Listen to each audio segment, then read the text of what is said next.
ನಮಸ್ಕಾರ ಎಲ್ಲರಿಗೂ. ಇವತ್ತಿನ ವಿಡಿಯೋದಲ್ಲಿ ಚಿಕನ್ ಬಿರಿಯಾನಿ ರೆಸಿಪಿನ ಮಾಡೋದು ಹೇಗೆ ಅಂತೇಳಿ ಸ್ವಲ್ಪ ಡಿಫ್ರೆಂಟ್ ಟೇಸ್ಟಲ್ಲಿ ಡಿಫ್ರೆಂಟಾಗಿ ಮಾಡುವ ವಿಧಾನವನ್ನು ಈ ವಿಡಿಯೋದಲ್ಲಿ ತಿಳಿಸ್ಕೊಡ್ತಾ ಇದ್ದೀನಿ.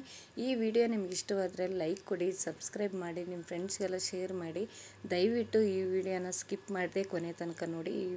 ಯಾವ ಥರ ಮಾಡಿದ್ದಾರೆ ಅಂತೇಳಿ ನಿಮಗೂ ಗೊತ್ತಾಗುತ್ತೆ. ಹೋಟೆಲ್ ಮತ್ತು ರೆಸ್ಟೋರೆಂಟ್ಗಳಲ್ಲಿ ತಿಂದ ಹಾಗೆಯೇ ಇರುತ್ತೆ, ಅಷ್ಟು ರುಚಿಯಾಗಿರುತ್ತೆ. ನೀವು ಒಮ್ಮೆ ಈ ಥರ ಒಂದು ರೆಸಿಪಿನ ಟ್ರೈ ಮಾಡಿ.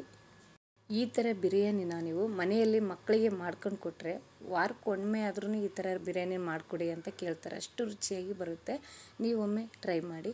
ಬನ್ನಿ ಈ ಬಿರಿಯಾನಿ ಮಾಡೋದು ಹೇಗೆ ಅಂತೇಳಿ ನೋಡೋಣ.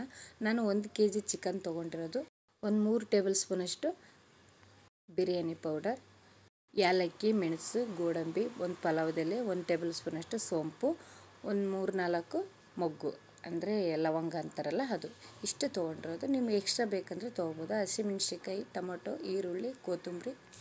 ಗ್ಯಾಸ್ ಸ್ಟವ್ ಆನ್ ಮಾಡ್ಕೊಂಡು ಒಂದು ಕುಕ್ಕರ್ ಇಟ್ಕೊಂಡಿದ್ದೀವಿ. ನೀವು ಕುಕ್ಕರ್ ಇಲ್ಲ ಅಂತಂದರೆ ಪಾತ್ರೆಯಲ್ಲಾದರೂ ಮಾಡ್ಕೊಳ್ಳಿ, ಬಟ್ ಪಾತ್ರೆಯಲ್ಲಿ ಒಳ್ಳೆ ರುಚಿನೂ ಬರುತ್ತೆ. ನೀವು ಕುಕ್ಕರಲ್ಲಿ ಬೇಗ ಆಗಬೇಕಪ್ಪ ಅಂತಂದರೆ ಕುಕ್ಕರಲ್ಲಿ ಮಾಡ್ಕೋಬೋದು. ಈಗ ನಾನು ಒಂದು 2 ಟೇಬಲ್ ಸ್ಪೂನಷ್ಟು ತುಪ್ಪ ಹಾಕ್ತಾಯಿದ್ದೀನಿ. ತುಪ್ಪ ಬಿಸಿ ಆದಮೇಲೆ ನಾವು ಮಸಾಲ ರೆಡಿ ಮಾಡಿ ಇಟ್ಕೊಂಡಿದ್ವಲ್ಲ ಅದು, ಮತ್ತು ಅದ್ರ ಜೊತೆಗೆ ಗೋಡಂಬಿನೂ ಹಾಕಿ ಮಿಕ್ಸ್ ಮಾಡ್ಕೊಂಡು ಫ್ರೈ ಮಾಡ್ಕೊತಾ ಇದ್ವಿ.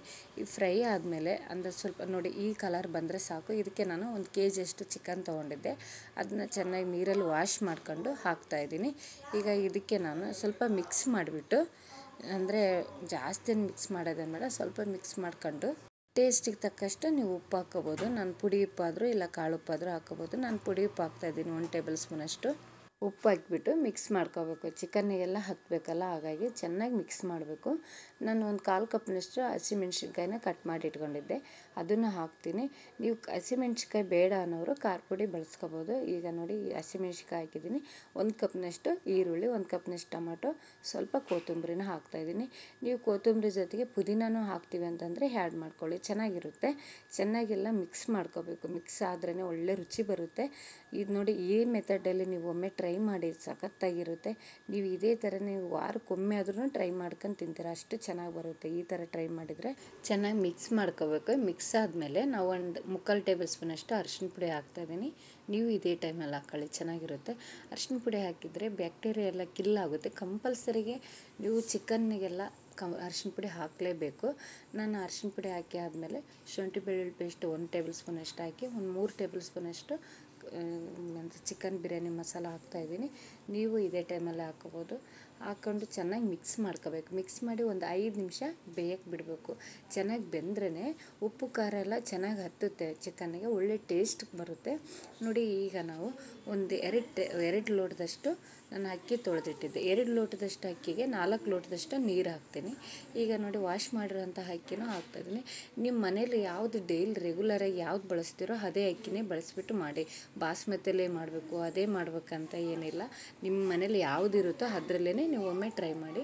ಈಗ ನೋಡಿ ಎಲ್ಲ ಮಿಕ್ಸ್ ಮಾಡ್ತಾಯಿದ್ದೀನಿ ಅಕ್ಕಿ ಹಾಕಿಬಿಟ್ಟು, ಯಾಕಂದರೆ ಮುದ್ದೆ ಆಗಲ್ಲ ಅಕ್ಕಿ. ನೀವು ಎಣ್ಣೆ ಹಾಕಿ ಆದರೂ ಮಾಡಿರಿ, ಇಲ್ಲ ತುಪ್ಪ ಹಾಕಿ ಆದರೂ ಮಾಡಿರಿ. ಈ ಥರ ಬಿರಿಯಾನಿನ ಅಕ್ಕಿ ಹಾಕಿಬಿಟ್ಟು ಸ್ವಲ್ಪ ಮಿಕ್ಸ್ ಮಾಡಬೇಕು. ಮಿಕ್ಸ್ ಮಾಡಿ ಆದಮೇಲೆ ನೀವು ನೀರು ಹಾಕ್ಕೋಬೇಕು. ನಾನು 4 ಲೋಟದಷ್ಟು ನೀರು ಹಾಕ್ತಾಯಿದ್ದೀನಿ. ನೀರು ಹಾಕಿಬಿಟ್ಟು ಮಿಕ್ಸ್ ಮಾಡ್ತಾಯಿದ್ದೀನಿ. ಮಿಕ್ಸ್ ಮಾಡ್ಕೊಂಡಾದ್ಮೇಲೆ ಉಪ್ಪಾಗಿದೆ ಇಲ್ಲ ಅಂತೇಳಿ ಒಮ್ಮೆ ಟ್ರೈ ಮಾಡಿ ನೋಡಬೇಕು, ಟೇಸ್ಟ್ ನೋಡಬೇಕು. ಬಟ್ ನಾನು ಕರೆಕ್ಟಾಗಿ ಹಾಕಿದ್ದೆ, ಹಾಗಾಗಿ ಏನು ನೋಡೋಕ್ಕೆ ಹೋಗಲ್ಲ, ನೀವು ಒಂದ್ಸರಿ ನೋಡಬೇಕು ಬಿಗಿನರ್ಸ್ ಆದರೆ. ನಾನು ಒಂದು 4 ಟೇಬಲ್ ಸ್ಪೂನಷ್ಟು ಮನೇಲೇ ಹಾಕಿದ್ದೆ ನಾನು ಮೊಸರು, ಅದನ್ನೇ ಹಾಕ್ತಾಯಿದ್ದೀನಿ. ನೀವು ಬೇಕಾದರೆ ಹೊರಗಡೆಯಿಂದ ತಂದಾದರೂ ಹಾಕಿರಿ. ಗಟ್ಟಿ ಮೊಸರು ಬೇಕಂತ ಏನಿಲ್ಲ, ಯಾವುದಾದ್ರೂ ಇದ್ರೂ ಓಕೆ. ನಾನು ಒಂದು 4 ಟೇಬಲ್ ಸ್ಪೂನಷ್ಟು ಹಾಕಿದೆ, ಇಷ್ಟೇ ಹಾಕಿರಿ ಸಾಕು. ಜಾಸ್ತಿ ಹುಳಿ ಆದರೂ ಒಳ್ಳೆ ರುಚಿ ಬರಲ್ಲ. ಇದೇ ಮೆಥಡಲ್ಲಿ ಇದೇ ಕನ್ಸಿಸ್ಟೆನ್ಸಲ್ಲಿ ನೀವು ಟ್ರೈ ಮಾಡಿ, ಸಖತ್ತಾಗಿರುತ್ತೆ. ಈಗ ನೋಡಿ ಎಲ್ಲ ಹಾಕಿ ಆದಮೇಲೆ ಮಿಕ್ಸ್ ಮಾಡ್ತಾಯಿದ್ದೀನಿ. ಈ ಮಿಕ್ಸ್ ಮಾಡಿ ಆದಮೇಲೆ ಸ್ವಲ್ಪ ಕೊತ್ತಂಬರಿ ಇದ್ದರೆ ಹಾಕ್ಕೊಳ್ಳಿ, ಇಲ್ಲಾಂದರೆ ಬೇಡ. ಸ್ವಲ್ಪ ಕೊತ್ತಂಬರಿ ಇದೆ, ಅದನ್ನು ಹಾಕ್ತಾಯಿದ್ದೀನಿ. ಒಳ್ಳೆ ರುಚಿ ಬರುತ್ತೆ, ಗಮ್ ಅಂತ ಸ್ಮೆಲ್ ಬರುತ್ತೆ. ನೀವು 1 ತಟ್ಟೆ ತಿನ್ನೋರು 2 ತಟ್ಟೆ ತಿಂತೀರ, ಅಷ್ಟು ರುಚಿಯಾಗಿ ಬರುತ್ತೆ. ಇದೇ ಮೆಥಡಲ್ಲಿ ಫಾಲೋ ಮಾಡಿ. ನಾನು 1 ವಿಷಲ್ ಹಾಕ್ತೀನಿ, ನೀವು ಇದೇ ಟೈಮ್ ಥರನೇ ಮಾಡಿ. ಪಾತ್ರೆಯಲ್ಲಾದರೂ ಇನ್ನೂ ಸಖತ್ತಾಗಿ ಬರುತ್ತೆ. ನೋಡಿ ಪ್ರೆಷರ್ ಹೋಯಿತು. ಈಗ ಎಷ್ಟು ಚೆನ್ನಾಗಿ ಗಮ್ ಅಂತ ಸ್ಮೆಲ್ ಬರ್ತಾಯಿದೆ ಗೊತ್ತಾ, ಸಖತ್ತಾಗಿರುತ್ತೆ ಈ ಥರ ಟ್ರೈ ಮಾಡಿದರೆ. ಈಗ ನೋಡಿ ಎಷ್ಟು ಚೆನ್ನಾಗಿ ಬಂದಿದೆ ಅಲ್ವಾ, ಬಾಯಿಗೆ ನೀರು ಬರ್ತಾಯಿದೆ ನನಗಂತೂ ಈ ಥರ ನೋಡ್ತಾ ಇದ್ದರೆ. ಈ ಥರ ಒಂದು ಟೇಸ್ಟು ಶಿವಮೊಗ್ಗದಲ್ಲಿ ನಳಂದ ಹೋಟೆಲಲ್ಲಿ ತಿಂದಾಗಿಯೇ ಇದೆ. ಅದೇ ಮೆಥಡಲ್ಲಿ ಅದೇ ಥರನೇ ನಾನು ಈ ಒಂದು ರೆಸಿಪಿನ ನಿಮಗೆ ಮಾಡಿ ತೋರಿಸ್ತಾ ಇರೋದು. ನೀವು ಒಮ್ಮೆ ಮನೆಯಲ್ಲಿ ಟ್ರೈ ಮಾಡಿ ನೋಡಿ. ಈ ವಿಡಿಯೋ ನಿಮಗೆ ಇಷ್ಟವಾದರೆ ಲೈಕ್ ಕೊಡಿ, ಸಬ್ಸ್ಕ್ರೈಬ್ ಮಾಡಿ, ನಿಮ್ಮ ಫ್ಯಾಮಿಲಿ ಮೆಂಬರ್ಸ್ಗೆಲ್ಲ ಶೇರ್ ಮಾಡಿ. Thank you.